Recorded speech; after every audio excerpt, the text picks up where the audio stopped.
Mi nombre es Carlos Deger, yo soy secretario general de la Asociación Médica de Bahía Blanca. Nuestro interés básicamente en el tema está dado por el fuerte trabajo que están haciendo en la terapia intensiva del hospital de la Asociación Médica Felipe Glassman de alguna manera esta gran idea que tuvo el Departamento de Calidad de FEMEVA, la SATI y la Sociedad de Argentina de Calidad para generar el tema de la medicina centrada en el paciente o de terapias intensivas humanizadas. De alguna manera me honra poder presentarles a quiénes van a ser los disertantes. Está planeado hacer más de un encuentro, hasta el momento son 3 encuentros, y quienes los van a coordinar, en primer lugar, empiezo por el sexo femenino, la doctora Rosa Reina, que es jefa de sala de los cuidados intensivos del Hospital Escuela San Martín de la Plata. También fue expresidenta de la SATI. La licenciada María Aide Cantelli, que es miembro fundadora del Comité de Bioética de la SATI y presidenta de la Sociedad Argentina de Psicoanálisis, y a quien hoy vamos a escuchar es al doctor Antonio Galesio. El doctor Galesio fue jefe de servicio de la terapia intensiva del Hospital Italiano de Buenos Aires. Actualmente es jefe honorario del servicio de terapia intensiva de adultos del Hospital Italiano, expresidente de la SATI, director del Consejo Académico de la Sociedad Argentina para la Calidad en la Atención de la Salud y obviamente es especialista en administración de instituciones hospitalarias, así que de alguna manera es un gran placer y un gran honor escucharlo, y le tiro toda la pelota para que de alguna manera continúe con este encuentro, al que agradezco una vez más al área de calidad de FEMEVA y a todos ustedes por estar acá. Bueno, muchas gracias, Carlos. Yo, en primer lugar, quiero agradecer a FEMEVA en nombre del Comité de Gestión de la Sociedad Argentina de Terapia Intensiva, que es el que organiza, y en nombre de la Sociedad Argentina de Terapia Intensiva toda, que son quienes organizan o han preparado las charlas, y a la Sociedad Argentina para Calidad en Atención de la Salud, SACAS, por el auspicio que nos ha brindado.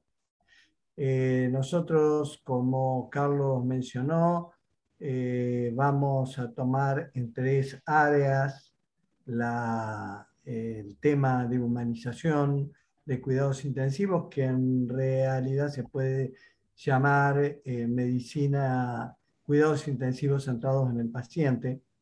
Y la primera vamos a tomar aspectos, digamos, de contexto.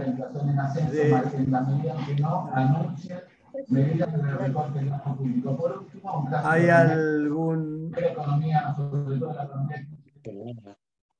Ahí está. Silencien los micrófonos, por favor. Sí. Decía que en la primera vamos a tomar el contexto en que se desarrolla todo el tema de la medicina centrada en el paciente y de la apertura de cuidados intensivos.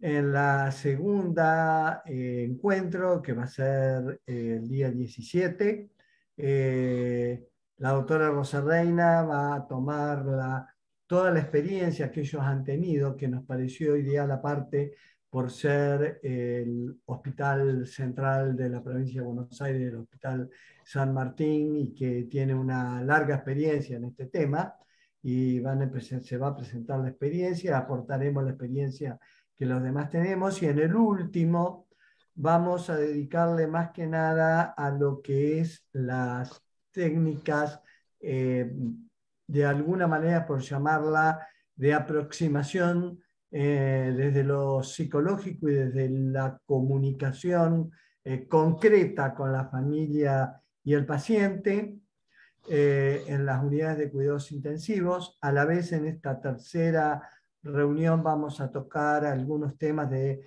protección del equipo de salud, sobre todo burnout, y finalmente cómo comunicarse con la familia, que es la cual el paciente se encuentre ya en periodo final, en periodo en cuidados paliativos.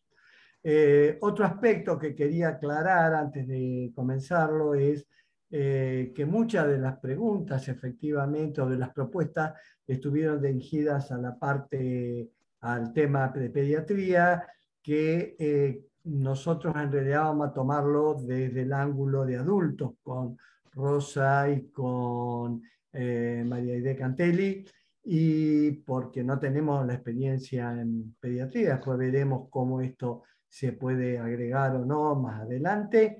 Y por el otro lado vamos a hacer hincapié no en la clínica, en los temas clínicos, sino los temas fundamentalmente de gestión y de los procesos asociados a la gestión. Bueno, voy a compartir pantalla. A ver si se ve.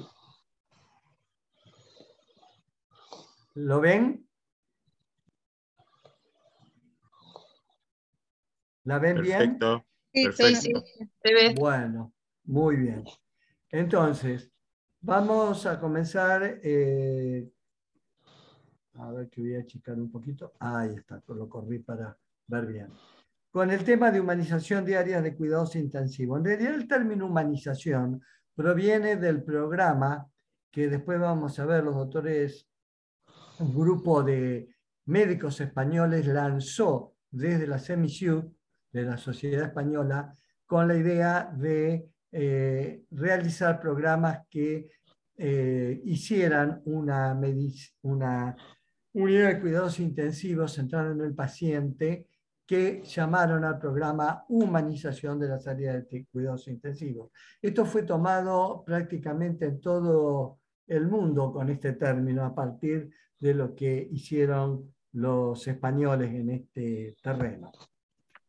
Entonces, los contenidos que vamos a ver son qué significa la humanización, dos palabras sobre lo que es cultura social y organizacional, cómo nace la medicina orientada al paciente y la familia, las dimensiones de una UCI orientada al paciente, lo que es UCI de puertas abiertas, la comunicación y empatía centrada en el paciente, aspectos de la arquitectura orientada, algunos aspectos de bienestar del paciente, y las resistencias. Si tenemos tiempo, vamos a hablar un poquito de resistencias al cambio y el rol de un círculo de calidad en la UCI. Estos son un poco los temas generales que vamos a tomar.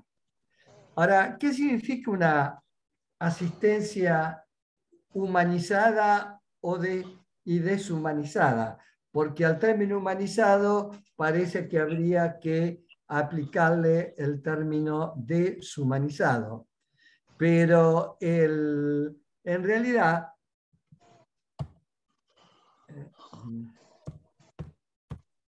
no me corre la...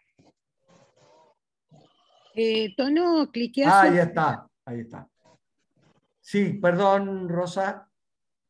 No, te decía eso, que cliqueara sobre la misma pantalla. Sobre la misma pantalla, Sí. sí. La pregunta es si existió en la historia de la asistencia médica una actitud intencionalmente deshumanizadora. Y eso seguramente, sin duda, no fue así. Sin duda que no.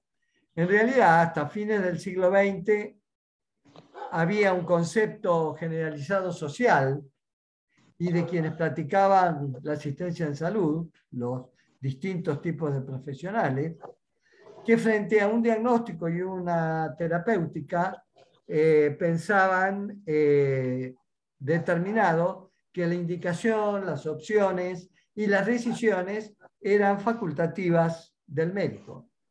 Por eso se lo llamó modelo médico-hegemónico. El paciente y su familia tenían un papel en gran parte pasivo.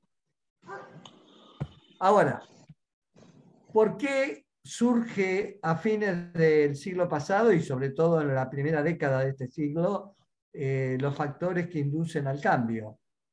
Indudablemente que el desarrollo prácticamente impetuoso que tuvo la ciencia médica desde mediados del siglo pasado y la tecnología fue un factor determinante. El incesante incremento de la complejidad en los tratamientos, muchos de ellos que no son aceptables para determinados pacientes y que pueden negarse o hay libertad o tienen libertad como para negarse a asumir un determinado tratamiento. La subespecialización consecuente del desarrollo de la ciencia y la tecnología fragmentó la asistencia médica y la diluyó a la relación médico-paciente. Es decir, en general desaparece lo que inicialmente era el médico de cabecera. No es que desaparezca, pero se diluye la figura. El desarrollo masivo, por otro lado, de medios de comunicación y de las redes sociales permiten que la información médica llegue a todo el mundo. Y esto obviamente induce a un cambio cultural, a un cambio de la cultura. Y nosotros podemos llamar que es cambio cultural cuando el conjunto, en su, digamos, pensamiento, actitudes y en su vida diaria, cambia determinadas pautas. Eso es lo que es cambio cultural, en última instancia. Y eso es lo que pasó, digamos, a principios de este siglo. Me parece que debe haber abierto algún micrófono. Ahora, esto podemos referirnos a lo que es la cultura social, que es lo que sucedió. Ahora, ¿cómo se reflejó esto en la cultura organizacional y qué es la cultura organizacional?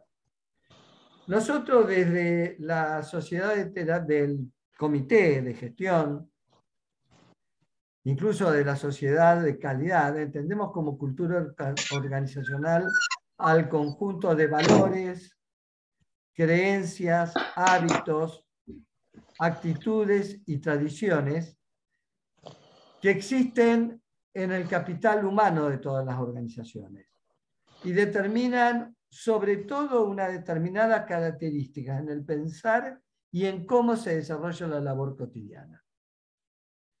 Es decir, cosas tan simples, por eso yo creo que la cultura organizacional hay que ponerle, digamos, prenderla al piso, bajarla al piso, porque en realidad la cultura organizacional es lo que hacemos prácticamente en la labor cotidiana todos los días. Es decir, si nosotros, por decir un ejemplo, decidimos hacer de determinada manera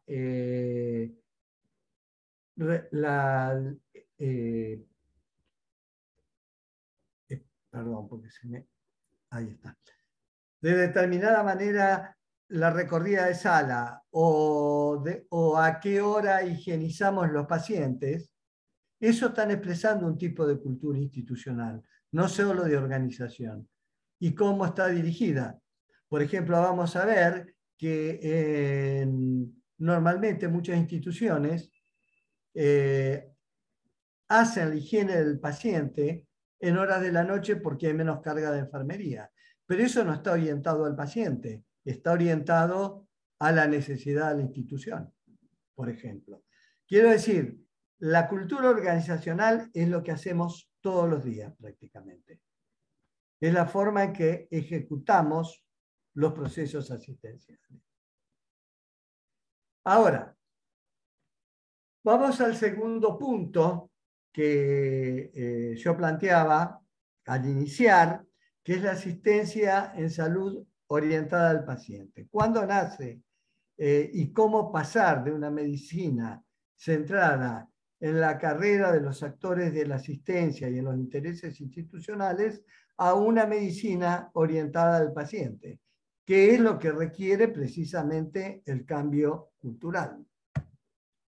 La asistencia de salud centrada en el paciente fue inicialmente definida por el Institute of Medicine en Estados Unidos, ahora se llama Academia Nacional de Medicina de Estados Unidos.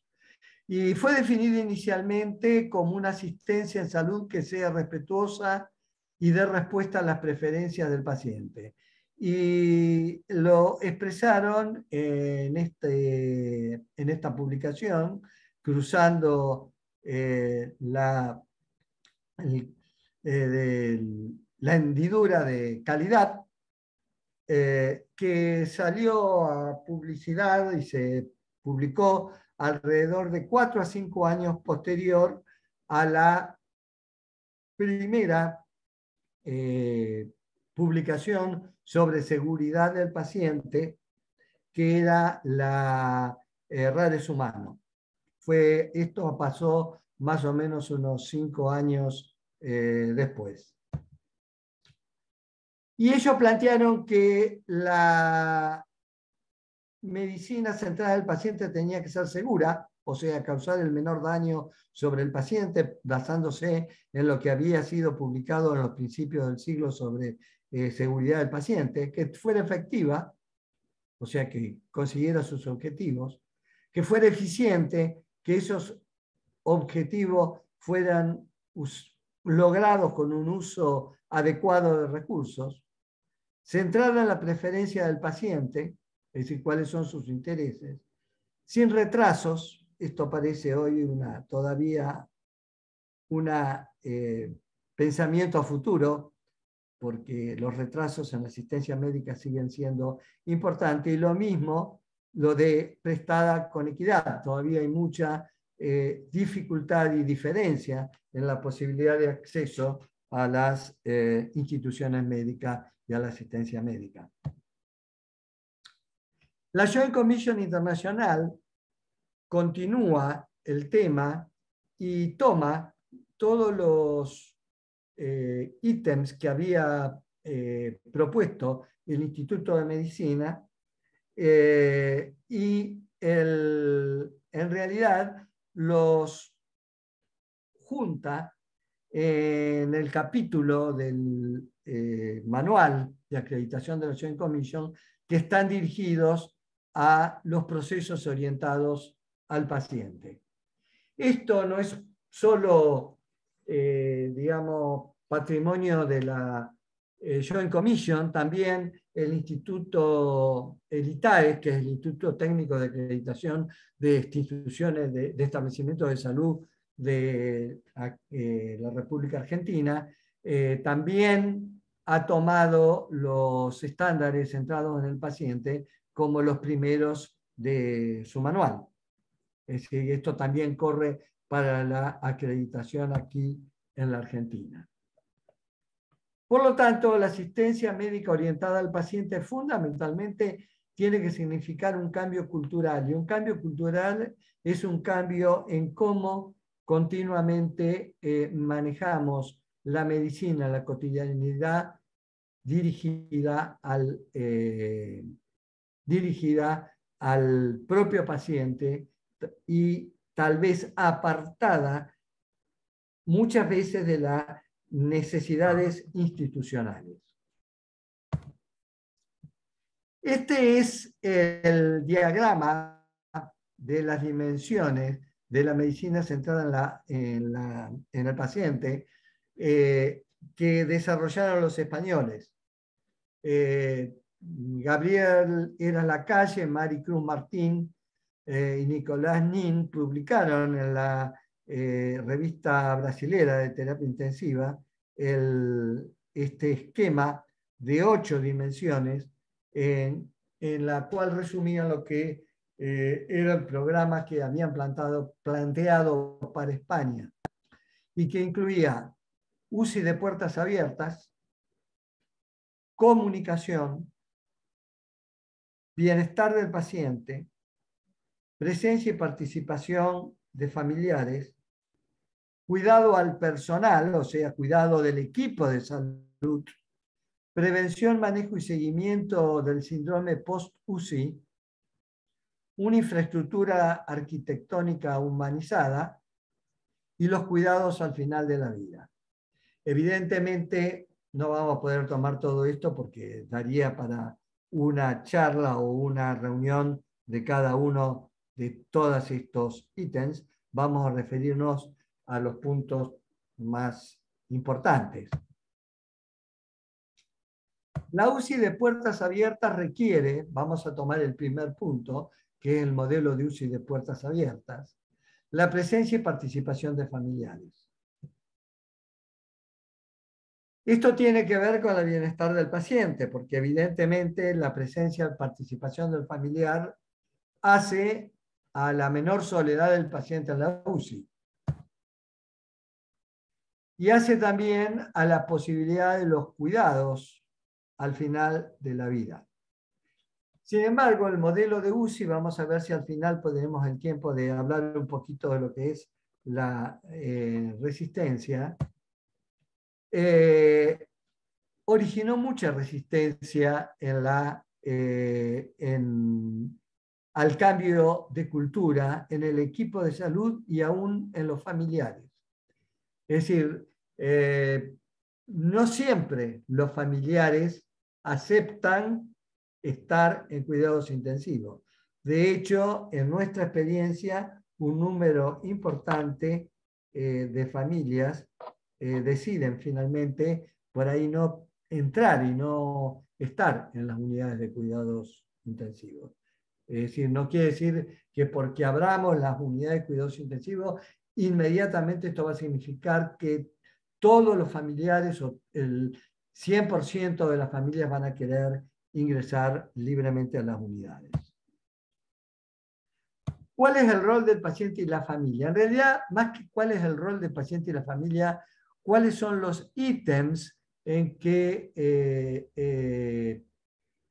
el conjunto de la unidad de cuidados intensivos debería pensar para transformar los procesos que hagan a una medicina, a una asistencia del paciente crítico centrado en el propio paciente. Esto fue definido en gran parte por el Task Force, el grupo de trabajo de la Critical Care Medicine en el año 2004-2005, ya fue definido. Y realmente los postulados sobre los que hay que actuar siguen siendo bastante válidos hoy en día. Uno es sobre el formato en que se permite la toma de decisiones. Es decir, que tiene que haber procesos o formatos en los cuales se le permita a la familia y al paciente, si es que este paciente está capacitado para hacerlo, en alguna de las tomas de decisiones, aparte de la participación del equipo de salud en el formato médico, de enfermería o de kinesiología. Las necesidades de las familias son otro punto a tener en cuenta. La ansiedad del personal causada por la interacción con la familia es un punto importante en el cual ya en el 2005 se planteaba como protección del equipo de salud, porque la presencia de la familia creaba determinadas ansiedades. Soporte de las características culturales de paciente y familia. sobre todo en lenguaje, en creencias religiosas o en creencias en valores adquiridos y compartidos. El soporte religioso, cómo es la visita de los distintos miembros de la familia, el ambiente arquitectónico para el cuidado dentro de la UCI, la presencia o no de la familia en la recorrida de sala. Esto es mucho más difícil para una cultura como la nuestra. Tal vez en los países escandinavos sea de mayor posibilidad o de mayor tendencia a la participación de la familia en la recorrida de sala. En Estados Unidos se habló mucho sobre si correspondía o no la presencia de la familia en la resucitación. Esto culturalmente todavía es mucho más, en nuestra cultura es mucho más difícil probablemente de poder llevarse a cabo. Cómo se desarrollaban los cuidados paliativos dentro de la unidad. Estos eran todos los puntos que planteó se plantearon ya en el 2004 y en el 2005. Este trabajo, que está publicado en el Critical Care Medicine, realmente al que le interese está prácticamente desarrollado cada uno de los puntos que hacen a una medicina centrada en el paciente crítico. ¿Cuáles son los tipos de acceso de los familiares en una UCI abierta? El acceso puede ser abierto o flexible. Puede ser abierto o flexible, es decir, que tenga flexibilidad la propia familia para poder acceder a la unidad. Que otro esquema puede ser que sea planteado es que la presencia de la familia y el programa de visita sea decidido en conjunto por el médico, enfermería y la propia familia y el paciente, si esto es posible.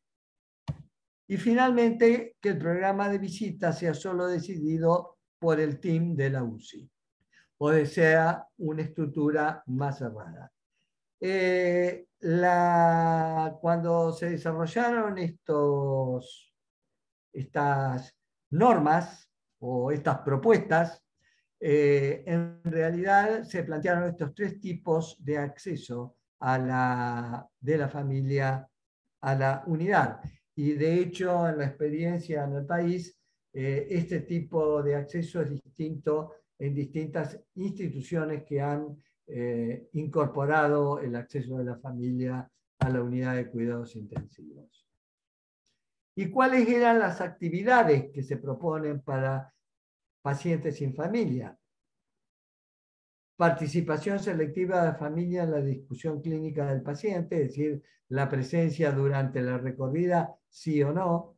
La participación del familiar en el cuidado del paciente, fundamentalmente propuesta en los pacientes con ventilación mecánica prolongada y en los necesitados de movilización temprana. La evaluación y soporte psicológico de la familia de los pacientes que permanecen más de 72 horas internados en la UCI.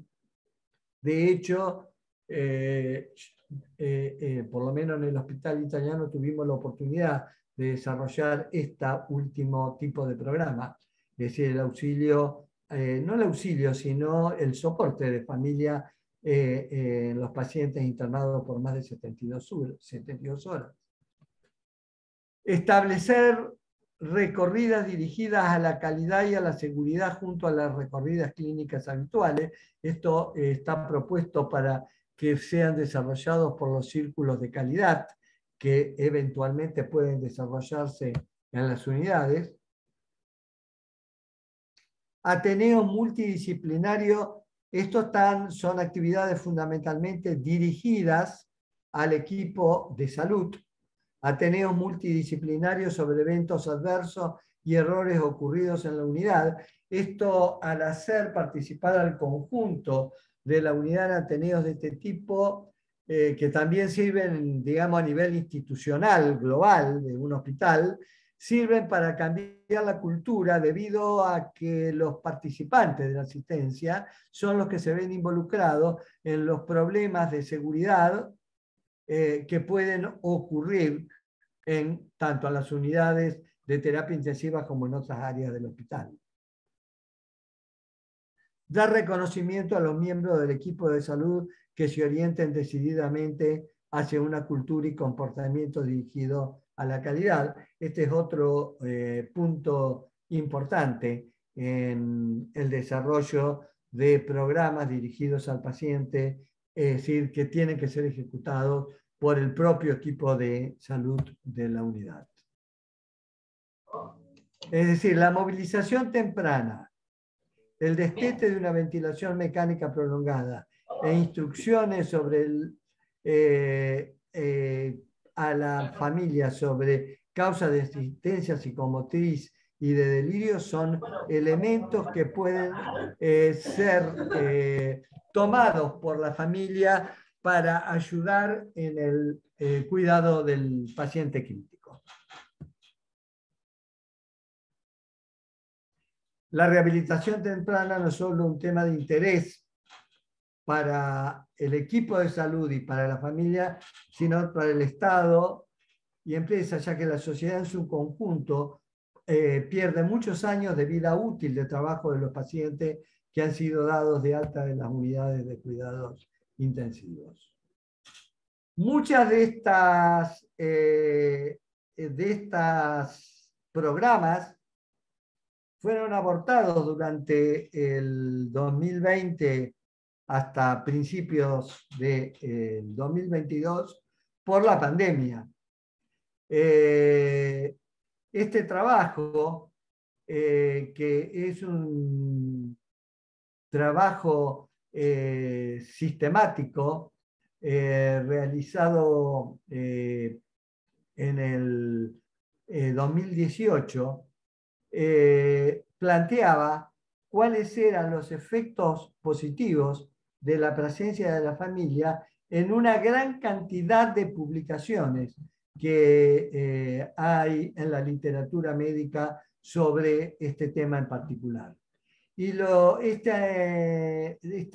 análisis sistemático y metaanálisis planteó que los elementos positivos eran una frecuencia reducida de delirio, una menor severidad en los síntomas de ansiedad, la política de visitas flexibles no se asociaron con mayor riesgo de mortalidad en la UCI, que era un tema que se fue planteado en algún momento, tampoco con infecciones adquiridas en la UCI, tampoco con más estancia, o sea, con más tiempo de estadía en las unidades de cuidados intensivos. Entre los familiares, estas políticas flexibles se asociaron con mayor satisfacción, pero fíjense ustedes, no en todas, pero en un gran número de experiencias se incrementaba la ansiedad y el nivel de burnout del equipo de salud. Lo cual a esto hay que darle mucha atención, porque realmente la protección del equipo de salud, y porque esto es el origen de la resistencia, es importantísima en este tipo de programas. Como dije antes, el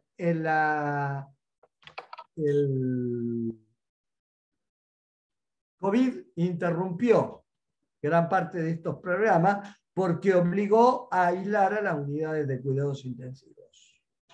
Y así, sobre este es una encuesta realizada en Reino Unido sobre 134 unidades. Y fíjense que 29 no permitieron visitas y 71 visitas al final de la vida, y visitas para pacientes vulnerables al final de la vida 30.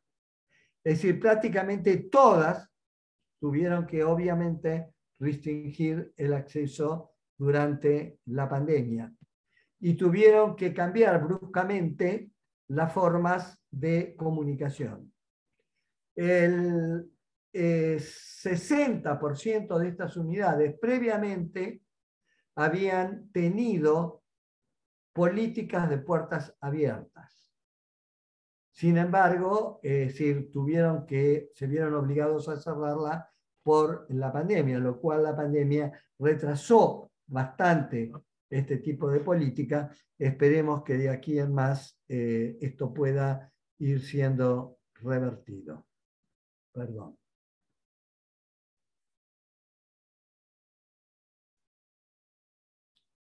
Muy bien, ahora vamos a tocar otro tema importante que es el de comunicación.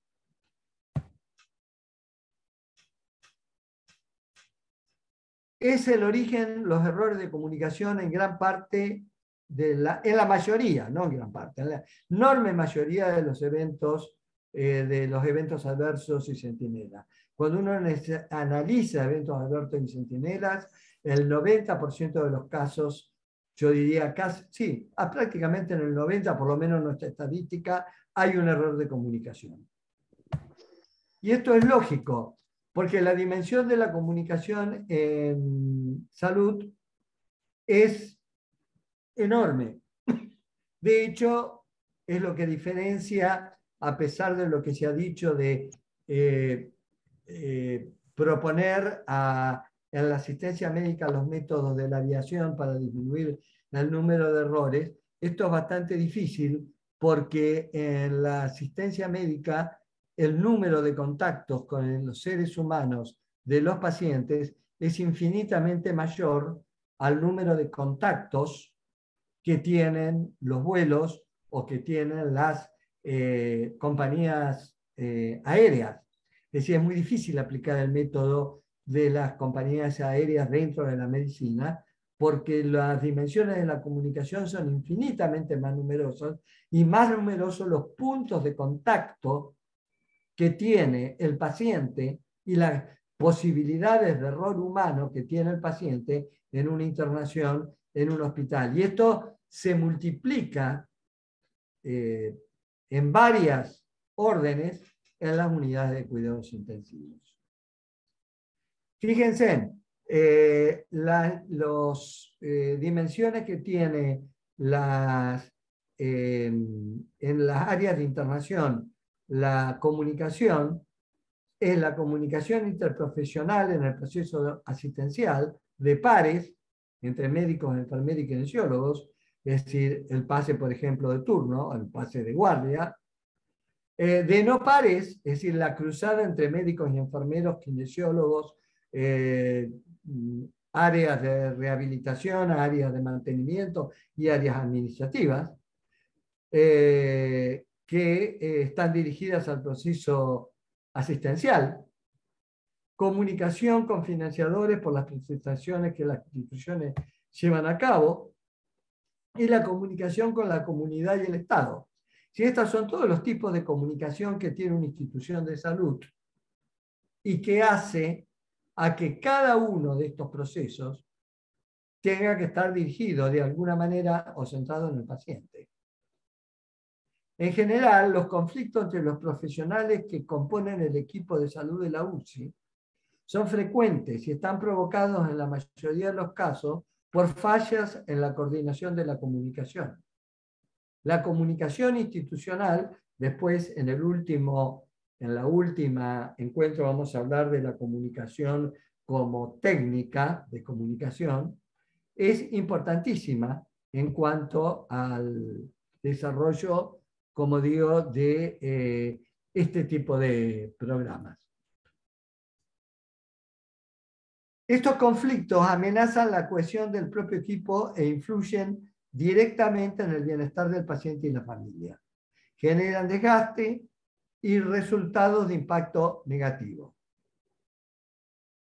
El objetivo de la información médica es conducir el plan de diagnóstico, tratamiento y bienestar del paciente. Uno de los problemas que tienen los programas abiertos a la familia es la numerosísima cantidad de veces que los familiares interrogan a la enfermera en cuanto a pronóstico, diagnóstico, etc. En realidad, el que tiene que dar la información sobre diagnóstico, tratamiento, evolución y la situación del paciente es el informante médico. Pero sí es cierto que la enfermera puede informar sobre cómo conducir y ejecutar las acciones de cuidado del paciente y promover su bienestar. Y coordinar la información significa repartir la información de tal manera, armarla para que los distintos sectores, o sea, médicos, enfermeras y kinesiólogos, puedan informar al paciente sobre las propias actividades que realizan para que no existan conflictos precisamente y desgaste frente a una familia que concurre a la unidad en un programa de apertura de la unidad de cuidados intensivos. Por ejemplo, la recorrida de pacientes tiene que ser multidisciplinaria. Debería ser multidisciplinaria. ¿Por qué? Para poder coordinar qué es lo que se va a informar y hablar con la familia y el paciente. La discusión clínica debe ser realizada en una parte y debe utilizarse un checklist. Debe ser estructurada y seguir un orden. Y sobre todo, se deben evitar que las recorridas de sala en un programa dirigido al paciente y a la familia se transformen en una competencia de conocimiento de quien leyó el último artículo del último New England Journal of Medicine, sino que tiene que estar orientada por un checklist a los problemas reales y concretos del paciente. Aunque después en un Ateneo se haga una discusión diagnóstica, etcétera, como a las que estamos acostumbrados. Esto es importante. Hay muchos trabajos en el cual se analizan los distintos tipos de recorrida multidisciplinaria dentro de las unidades de cuidados intensivos que conducen un poco a este tipo de conclusiones. Este es un trabajo interesantísimo que yo lo puse acá, no lo voy a traer ahora porque es de bastante longitud, no nos va a dar el tiempo, pero que lo traje como para que el tenga interés pueda ir y consultarlo, leerlo. Un problema importante es designar responsables de la comunicación. Evidentemente, no podemos decir que es una comunicación centrada en el paciente si los que dan la información son los médicos de guardia que cambian cada día. Es decir, el responsable de la información en una unidad abierta al paciente debe ser efectuada por el médico de planta al cual le han confiado la responsabilidad del paciente. Puede ser conveniente la presencia de enfermería en el informe, principalmente en área cerrada. Puede ser necesario reuniones para tratar casos específicos con concurrencia de psicólogos o una visitadora social.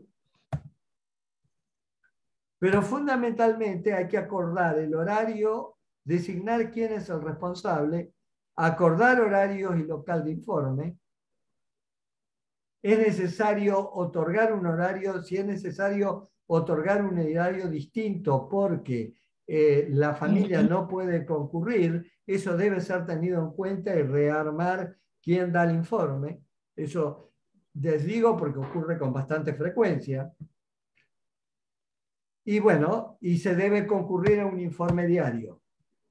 Si hay dificultades con paciente y familia, se puede generar programas donde pueda ser evaluada esa familia por en una entrevista psicológica, pero la función de la psicóloga sería asesorar al médico a cargo sobre cómo manejar a la paciente, a la familia del paciente. Pero el encargado tiene que ser siempre el médico designado para la asistencia del paciente, por lo menos en el 70% de los casos, salvo que existan una descompensación y en cuyo caso el médico de guardia sea el que tenga que dar la información.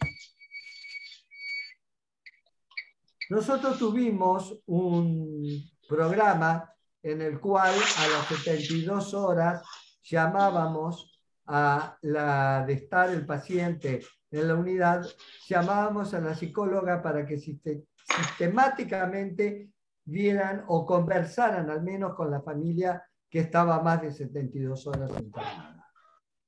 Y así evaluábamos, fue un trabajo que se presentó la Sociedad de Terapia Intensiva, y evaluábamos los distintos tipos de familia que había y hacíamos programas de educación, de entrenamiento de los médicos que estaban designados para dar la información. Este fue el resumen un poco que dividimos la familia. Las familias podían dividirse en grosso modo en familias que tenían fundamentalmente se encontraban angustiadas, familias que en cambio estaban angustiadas eran muy demandantes, familias que negaban la gravedad del paciente. Estas eran las más dificultosas al final de la evolución en cuanto a la comunicación. Bueno, un tercer tema que quiero tocar, porque los otros temas seguramente van a ser tocados en la próxima charla, es el de la unidades, la arquitectura de las unidades dirigidas al paciente. Fundamentalmente, cuando uno diseña una unidad, hay abierto un micrófono. Cuando uno debe diseñar una unidad o aconsejar en el diseño de una unidad, tiene que tener siempre en cuenta que los familiares, el personal y la entrada y salida de paciente tienen que hacerse por vías independientes. Esto no digo que en la Argentina las unidades cumplan con esto en su mayoría, pero si nosotros tenemos que asumir diseñar una unidad, tenemos que tener en cuenta siempre el aislamiento que tiene que haber en cuanto a la circulación en este sentido. El otro punto es que aquellas unidades, sobre todo las habitaciones en las cuales la familia pudiera acceder, tiene que estar distribuidas en forma circular de manera tal que pueda tener rápido acceso el personal a la unidad. Es decir, esto es un dato importante para tener en cuenta en programas dirigidos a la apertura de la familia a la apertura de la unidad para el ingreso de la familia. Hoy día se aconseja siempre, si hay un programa de este tipo, que exista una zona en donde pueda estar la familia, obviamente que sea un poco más privativa en lo posible de la familia. Es decir, actualmente se aconseja que exista una zona para futuros diseños de una zona que pueda estar predominante en la familia, una zona del paciente y la zona de higiene que requiere siempre la unidad de cuidados intensivos. Hay distintos, en este artículo que fue publicado en el 2014 en el CHES, es bastante interesante porque no toma demasiada tecnología y hace una descripción bastante pormenorizada de cómo debe distribuirse en una unidad de cuidados intensivos. En ese sentido, en la SATI nosotros tenemos una encuesta de categorización de unidades donde han contestado, hoy casualmente salió publicado sobre cómo es la estructura de las unidades de cuidados intensivos en la Argentina, en un artículo en el extranjero basado precisamente en este programa de encuesta, que es un software que está en la página web de la Sociedad Argentina de Terapia Intensiva. De ahí, por ejemplo, sabemos que la promedio de la Argentina de metros cuadrados de las unidades que contestaron, obviamente esto tiene sesgo porque la contestación es voluntaria, es de 264 metros con un promedio de relación sobre internación sobre el total del 54%, que es bastante proporcionado a lo que debe ser. El tamaño de las habitaciones, que hace a la posibilidad de que esté la familia dentro de la unidad, en el 45% de los casos, sea sobre 332 camas, eran mayores a 9 metros cuadrados y menores a 12 metros cuadrados, el tamaño de las habitaciones de las unidades que contestaron. A menor a 9 metros cuadrados, 246, y solamente había 54 camas que tenían más de 16 metros cuadrados. Es decir, que en las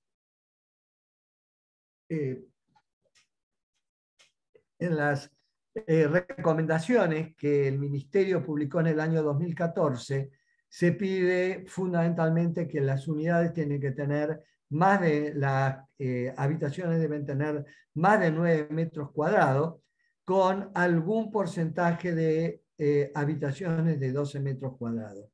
Sin embargo, es probable que a futuro, y en este sentido el Comité de Gestión de la SATI está haciendo un reestudio de las recomendaciones, esto no quiere decir que sean obligatorias, vamos a tener que tener idea en función de estos programas de algunas camas que puedan llegar a tener 16 metros cuadrados. Esto no es solo por la familia, sino por el incremento también de los elementos de tecnología presente en las unidades de cuidados intensivos. En la Argentina todavía tenemos un 39% de unidades que no tienen habitaciones cubiculadas. Bien. ¿Qué podemos decir para terminar sobre el tema bienestar del paciente? El bienestar del paciente es otro de los temas de la medicina de programas de puertas abiertas y de la atención centrada en el paciente. Y los factores que influyen en la calidad de la internación, y esto está sacado de encuestas, extraído de encuestas, múltiples que se han hecho en numerosos trabajos, las principales quejas han sido por su frío calor, dificultades en el descanso por exceso de ruido o exceso de iluminación, horario de la higiene, esto que yo decía que se determina que porque hay menos trabajo de noche se despierta el paciente a las 5 de la mañana o a las 6 de la mañana para hacer la higiene. adecuada analgesia, sedación individualizada, prevención del delirio y pérdida de la intimidad son los elementos que influyen en la calidad de la internación en las unidades de cuidados intensivos.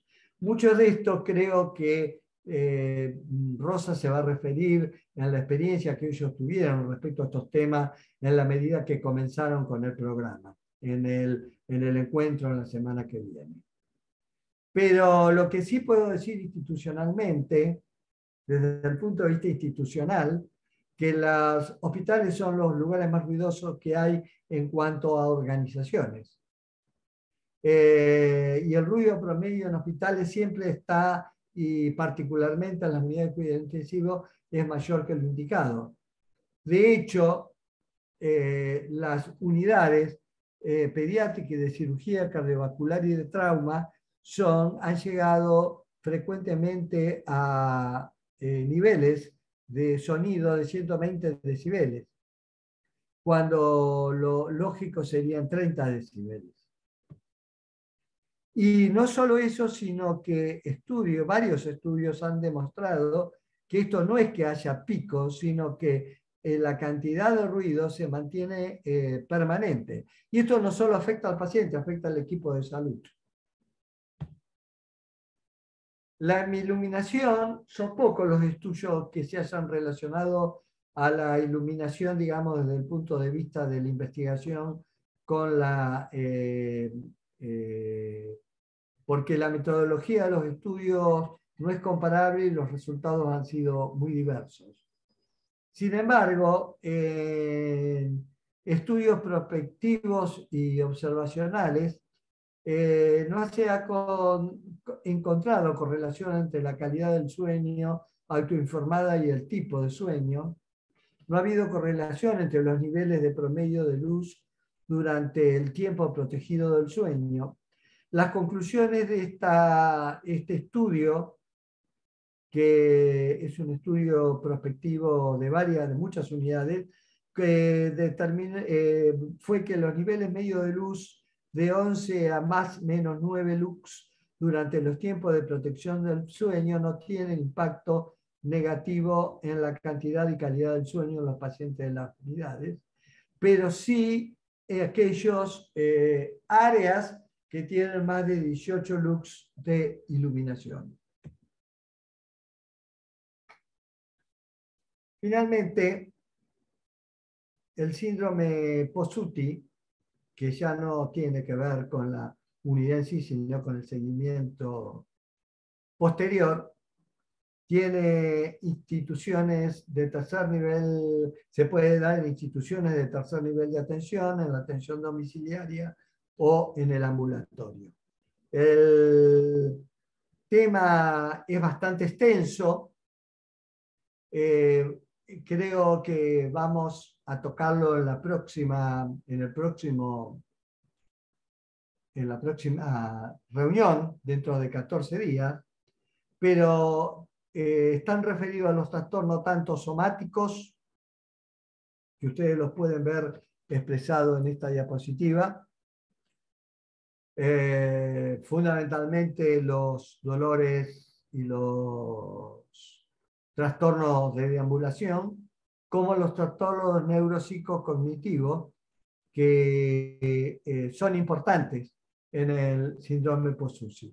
De cualquier manera, esto, como digo, lo vamos a tratar un poco más en la próxima reunión. Finalmente, quería tratar el tema que todos estos programas originan una resistencia al cambio. Y que tenemos que tener en cuenta que para cambiar la cultura institucional y social no solo tenemos líderes de cambio, sino líderes de resistencia. Que inevitablemente vamos a tener los líderes de resistencia cuando quieramos cambiar un programa y la cultura, cambiar un programa, los procesos asociados a los programas y la cultura, finalmente la cultura institucional. De hecho, y esto está reconocido a nivel, diría, universitario, los líderes innovadores son 17%, los seguidores a los líderes son alrededor de 42% del personal sobre todo en instituciones, en organizaciones que se dedican a servicios. Esto está hecho para organizaciones de servicio, este estudio. Y rezagados opositarios alrededor del 31%. Pero siempre va a haber un 10% de líderes, tan líderes como que los que dirigen el cambio, que se van a resistir al cambio. Por eso, lo que nosotros tenemos que tener presente cuando quieramos realizar un programa dirigido a la humanización de la unidad y al cambio de los procesos dirigidos al paciente y a la apertura de las unidades a la familia, tenemos que tener presente que siempre vamos a tener resistencia y que eso es absolutamente inevitable. Y que el cambio de cultura va a venir dado fundamentalmente por la conciencia de la dirección de las unidades de que tienen que desarrollar círculos locales en las unidades de calidad, integrados por el jefe, por la jefatura de enfermería y por todo, o por técnicos, si es que los hubieran en las unidades de cuidados intensivos, y que los problemas planteados, ya sean por inseguridad, o sea, por eventos adversos o por eventos centinela o por conflictos dentro de la unidad, tienen que ser planteados y llevados tanto como un caso clínico en lo posible a reuniones en las cuales multidisciplinariamente se puedan discutir las salidas y hacer que el propio personal participe, el propio equipo de salud de la UCI participe de estos cambios. De lo contrario, las resistencias van a ser imposibles de superar. Más en el contexto en que se desarrolla la actividad de las unidades de cuidados intensivos en nuestro país, que no son contextos, digamos, ideales, es decir, distan mucho de ser ideales. Yo quiero, con estas reflexiones sobre la resistencia, interrumpir acá la presentación. Agradezco a ustedes y quedo abierto a las preguntas, quedamos abiertos a las preguntas que nos puedan realizar. Gracias.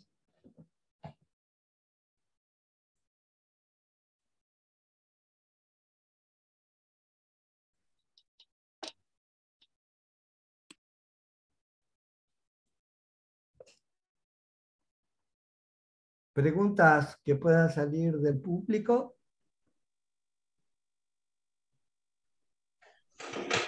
Hola, buenas tardes. ¿Me escuchan? Sí. Soy Daniel Feinstein, ex médico terapista.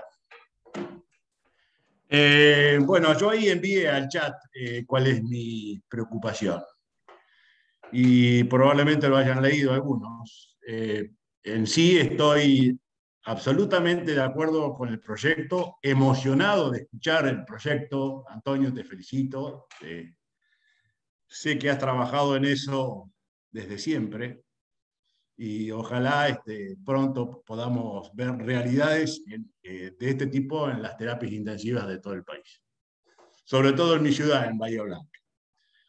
Pero estoy profundamente, y quiero usar una palabra exagerada y hasta molesta, para poder ver si puedo cambiar el título del proyecto.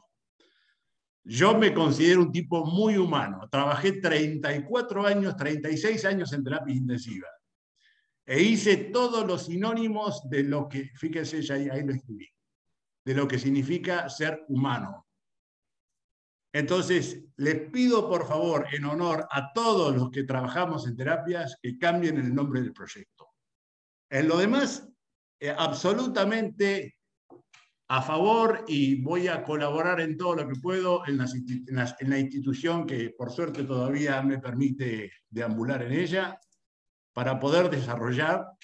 Y estoy convencido que también cuando pudimos, específicamente estoy hablando del año 1997, nosotros modificamos la terapia en la medida de lo posible, en lo que la arquitectura nos permitía.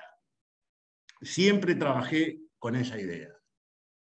Solo que me molesta profundamente que me considere que por viejo no fui humano. Les pido por favor que modifiquen esa palabra. Perdón, ¿terminaste? Sí. Sí, gracias. En la primera slide que yo pasé, dije, ¿existió alguna vez una medicina deshumanizada? No, no existió deshumanizada. Esto es un cambio de cultura. Es un cambio cultural originado por los cambios enormes que hubo de todos aspectos sociales, científicos, de organización, tecnológico, que provocaron un cambio y que el empoderamiento del paciente y la familia. Yo creo que coincido contigo, y lo usé en forma intercambiada el término, pero yo considero que hay que llamarlo unidad de cuidados intensivos abierta y centrada en el paciente. Eso es lo que pienso. El término humanizado se lo tomó mucho desde el punto de vista bioético y creo que lo tomaron mucho porque los españoles hicieron un programa muy interesante y acá dos de ellos vinieron a dar charlas a la Sociedad Argentina de Terapia Intensiva sobre el programa en 2 o 3 oportunidades. Y quedó prendido el término humanización. Pero para mí, yo coincido con vos, no es un buen término porque no hubo una medicina deshumanizada. Hubo una cultura social que era distinta previamente. Y sí, que ahora, bueno, cambió a esto. Sobre todo en nuestro país, donde la deshumanización y con nuestra historia reciente puede ser muy mal interpretada. Sí, absolutamente. Hay una pregunta, veo en el chat, que dice ¿qué capacitación realizaron al personal y quiénes estuvieron a cargo? En muchos casos se capacita desde el desconocimiento, extendiendo la desinformación. Yo después quiero que, Rosa, que vos también digas algo respecto a esto, pero yo voy a decir lo que a mí me pasó. Cuando yo tuve la oportunidad de dirigir la unidad de cuidados intensivos, en el hospital todavía no había comenzado con el programa de gestión de calidad. El programa de gestión de calidad en realidad apareció unos 6 o 8 años después. Sin embargo, en la unidad instituimos un círculo, lo que podemos llamar círculo de calidad. ¿Qué era? Un médico que acompañara al programa de la jefatura para que hubiera alguien que lo implementara, la jefa de enfermeras, el jefe de técnicos, la concurrencia si era necesaria del farmacia, la concurrencia si era necesario de los infectólogos, era lo más común, y la concurrencia de algún otro que se necesitara. ¿Y qué se discutía? Se discutía, empezamos por ver cuáles eran, siguiendo el ejemplo de quien yo creo que fue líder en esto de la seguridad del paciente, José Seriani, en la unidad de pediatría del hospital, todos los pediatras lo conocen, que instauró por primera vez una burna para la denuncia no punitiva anónima de eventos adversos y errores. ¿Cómo se inicia esto? Hay 2 puntos a los que apuntar. Uno es instaurar precisamente un programa de este tipo para poder discutir con todos en un Ateneo un evento adverso. Eso cambia la cultura, porque la gente empieza a sentir que hay algo que por ahí salió mal. No quiso mal, salió mal. Y la segunda es los cambios de proceso. Es decir, cuando yo hablo de educación del equipo de salud, no me estoy refiriendo al grado, me estoy refiriendo al entrenamiento en los procesos de asistencia, cómo deben ser. A eso me refiero. Y en ese sentido, sí, uno puede armar, digamos, sobre todo con el auxilio de enfermería, que es fundamental en esto, fundamental, programas para ir, digamos, capacitando al personal en los procesos de asistencia. Esto es un poco la visión que yo tengo. ¿Qué opinión tienes tú, Rosa? ¿Qué tal? ¿Cómo les va? Es la misma opinión. Nosotros esto yo lo voy a presentar dentro de 15 días, pero cuando nosotros decidimos implementar una terapia intensiva de puertas abiertas, centradas en el paciente y en la familia, centrada en las personas, empezamos con el término humanización, como bien se ha comentado, porque así en realidad este programa fue lanzado. De hecho, hay libros escritos en esto, pero estamos totalmente de acuerdo que no es que nunca fuimos deshumanizados o nunca tuvimos una actitud deshumanizada con los pacientes, sino que empezamos a cambiar la terapia intensiva hostil por una terapia intensiva, no es que no sea hostil estar en una terapia intensiva, pero una terapia intensiva donde pueda ser un poco más llevadero. Y fundamentalmente el introducir a la familia o a las personas que el paciente quiere e introducir la tecnología a través de diferentes dispositivos, mantener a los pacientes despiertos, y acá viene cómo formamos el equipo no solamente los médicos, los enfermeros, farmacéuticos, infectólogos críticos.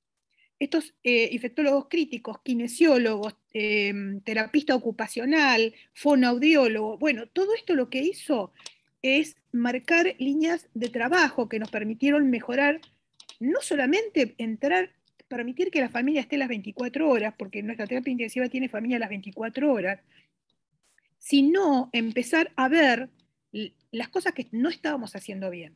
Tener los pacientes, 70% de los pacientes los teníamos sedados sin ningún tipo de necesidad, o sea, los teníamos con un RAS de -3, -4, -5, sin ningún tipo de justificación. La utilización inadecuada de los antibióticos, esto teniendo infectólogos críticos que están con nosotros todo el tiempo. También ajustamos esa otra política de manejo, farmacéuticos que estaban con nosotros en el pase de sala, y fuimos ajustando medicación como sedantes, analgésicos, manejo del delirium, y que también nos decían o nos dicen, de hecho, las interacciones entre las drogas, que muchas veces ni siquiera las tenemos en cuenta, los terapistas ocupacional, los kinesiólogos, cuándo rehabilitar, cuándo hacer las diferentes vacaciones de la pseudoanalgesia, más que nada de la sedación, más que de la analgesia, y comenzar el destete, ver cuándo el paciente puede empezar a deglutir, eso con los fonoaudiólogos, o sea, empezamos a incorporar una serie, un personal interesante que permitió que los pacientes empezaran a estar despiertos, pudieran estar despiertos y solamente estén sedados cuando hay indicaciones muy precisas. Y la familia con una actividad, o sea, la familia ayuda al personal. La familia es parte de la recuperación del paciente. La familia tiene actividad, tiene cosas para hacer con el paciente. No es simplemente una visita, hace cosas. Y es el nexo entre la familia que no puede estar y el paciente, a través de los diferentes dispositivos. Entonces, es un poco esto, ponerle también relojes para que los pacientes sepan en qué momento del día o de la noche están, ponerles calendario, o sea, hay un montón de cosas. Y todo esto con el objetivo de que el paciente esté el mayor tiempo posible despierto, o sea, que no esté dormido y que solamente esté sedado con un RAS menor a -3 cuando tengo una indicación precisa.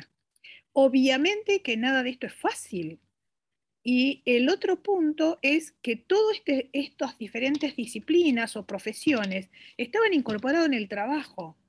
O sea, todo se hacía interdisciplinario. Los trabajos que hacíamos, la opinión de enfermería es importante, la opinión de farmacéutico es importante, la opinión del infectólogo crítico es importante, la opinión del kinesiólogo, la opinión del terapista ocupacional, o sea, cada uno mirando lo que corresponde a su actividad es importante, y la opinión de la familia también, porque la familia al estar más tiempo permite ver muchas cosas que por ahí a nosotros se nos escapan, y la verdad que no lo tenemos medido, nunca lo medimos, pero sentimos que bajó la actitud de litigio con la familia, porque al estar la familia a las 24 horas, la familia ve lo que pasa, ve que el paciente está bien y que de pronto empieza con fiebre y se empieza a desadaptar, y eso es diferente que cuando la familia viene 1 hora o 2 y luego está 23 o 22 horas sin saber qué es lo que pasa, y al otro día uno le tiene que dar una información completamente diferente. El hecho que la familia esté, y sinceramente, tuvimos muy baja incidencia de litigio, y estamos hablando de un hospital público. Así que son muchas cosas que hay que mirar, eso lo podemos ahondar un poco más, si quieren, dentro de 15 días, en visión del tiempo, pero es esto, ¿sí? Llamémoslo como quiera, es una terapia intensiva abierta, ¿sí? Sin limitaciones. No sé si con esto... Sí. Ahí, Julia, no levantada, Julia, vos levantaste la mano. Sí, ¿puedo decir algo ahora? Sí. Bueno, voy a tratar de ser breve. Yo me quedé con esta parte cuando dijeron acá, infraestructura arquitectónica humanizada. Yo soy médica de guardia de terapia intensiva pediátrica del Hospital de Niños Ricardo Gutiérrez. Es una terapia grande que, bueno, obviamente no cumple con estos requisitos de todas habitaciones de más de 9 metros cuadrados, solo tenemos 2 aislamientos, que no sé exactamente los metros cuadrados, pero no tienen un lugar cómodo para el familiar, no tienen baño, no tienen... bueno, por un lado eso, pero mi pregunta es la siguiente, porque está establecido esto de las habitaciones, pero a mí lo que yo veo en muchas terapias, incluida la mía, es muy poco espacio, que no sé si eso está establecido, la distancia que tiene que haber, yo no lo encontré, entre cada unidad de paciente, o sea, entre cada cama, las bombas, el respirador, a veces tenemos que poner el hemofiltro, el óxido nítrico, y a veces se tocan las cosas de, incluso un familiar, porque nosotros pudimos implementar esto de la terapia abierta, que los padres estén adentro, se logró hacer por suerte y está muy bueno, pero a veces siento que esto a veces viola la privacidad de los otros pacientes, porque hay un padre mirando todo alrededor a otros pacientes, a otros padres, escuchando, y bueno, no sé mucho cómo se soluciona esto, pero bueno, la pregunta sería esa, si hay algo establecido entre unidad y unidad, más allá de poner cortina, biombo, algo que separe. Y después otra cosa que también, bueno, lo del pase se hace, el pase con la familia adentro, pero sí sucede muchas veces esto de la guerra de egos, ¿no? De por ahí hablar sin querer delante de la familia, porque el debate se hace en un pase aparte, no se hace al lado de la cama del paciente, pero siempre surge, ¿no? Y por ahí, y si hubieran hecho esto en lugar del otro, porque lo leí en tal lugar, bueno, lo que pasa siempre, como comentó el doctor.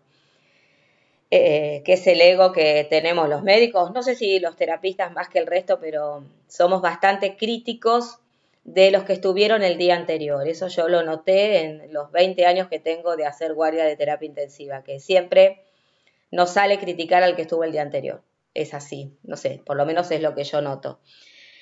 O sea, se está logrando hacer eso, pero además de esto, esta pregunta entre las unidades, otra cosa que a mí me molesta y que, bueno, en mi terapia no hay desde la pandemia, es que yo creo que tiene que haber, y eso lo mencionaron, y es una de las cosas que yo voy a plantear en el hospital, un lugar para dar informe a los padres donde se pueda mantener la privacidad del paciente, de la familia, porque a veces la familia quiere decir cosas y no se anima a decirlas delante del enfermero, el residente, los padres de alrededor, que están mirando y escuchando.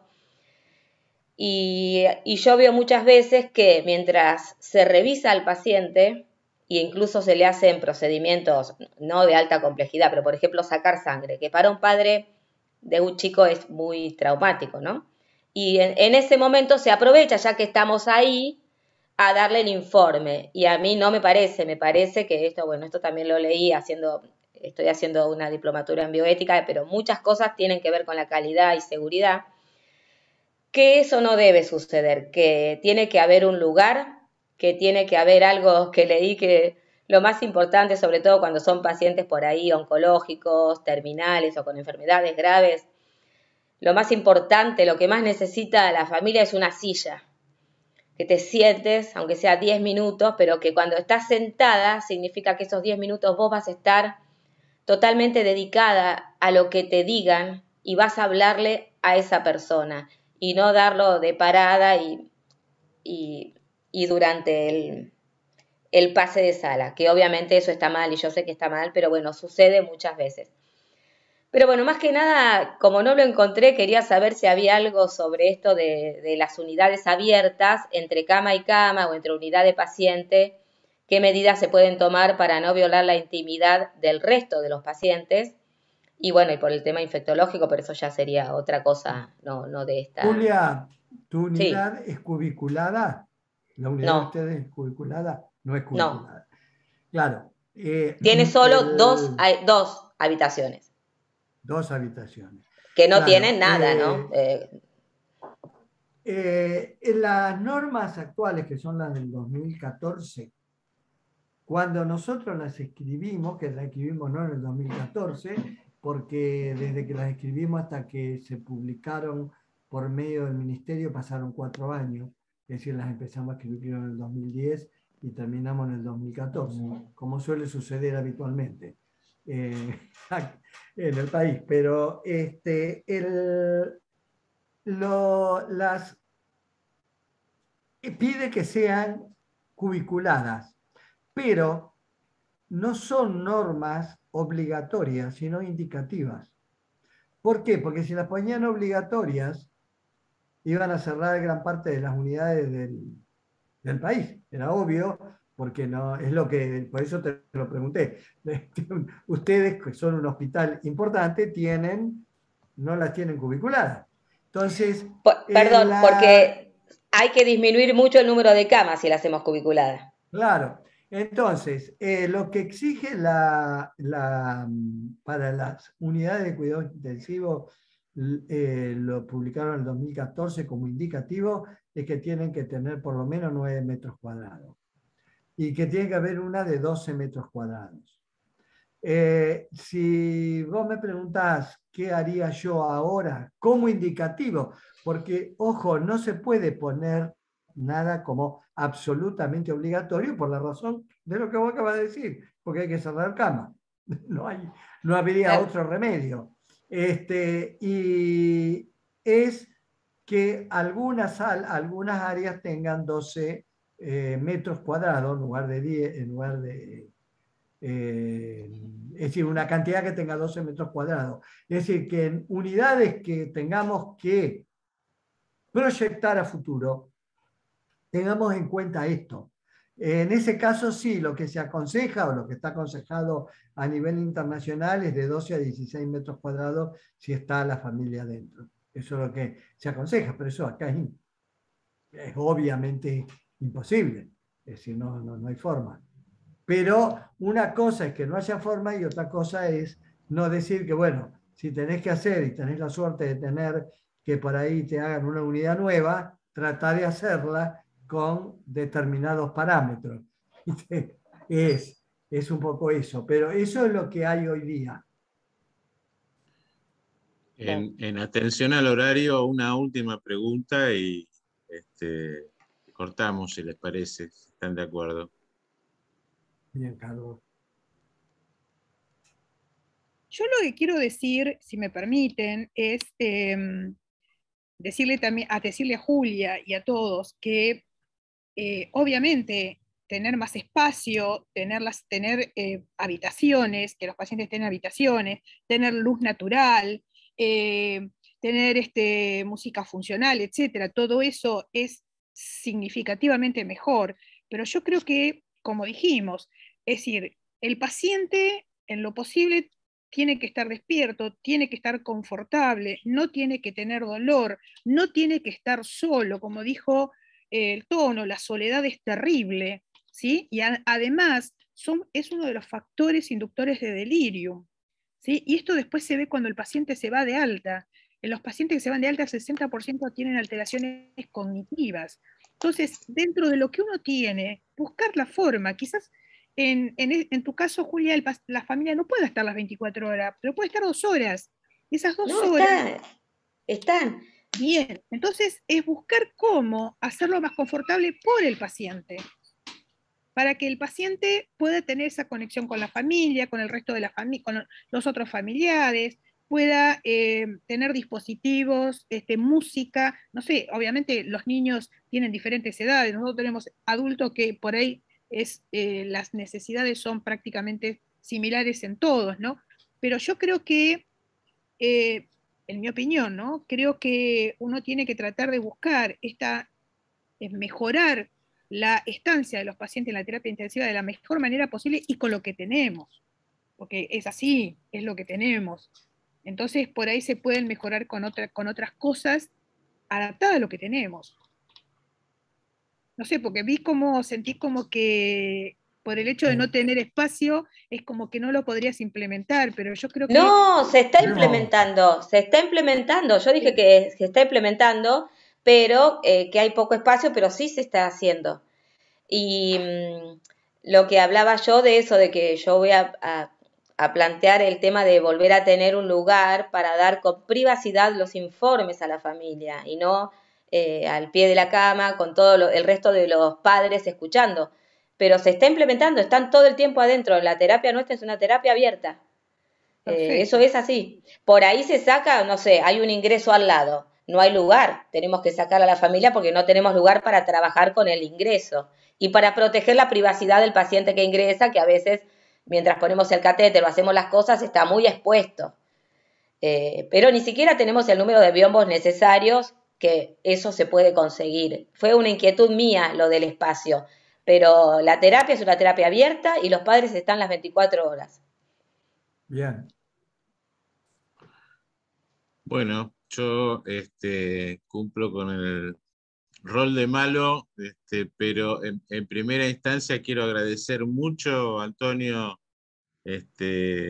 los conceptos y Rosa, y creo que mucha de la gente que está acá va a estar el 17 preparados para la próxima charla que va a ser relatar las experiencias. Así que me parece que el objetivo que se habían planteado ha sido superado con creces. Muchas, pero muchas gracias a ustedes.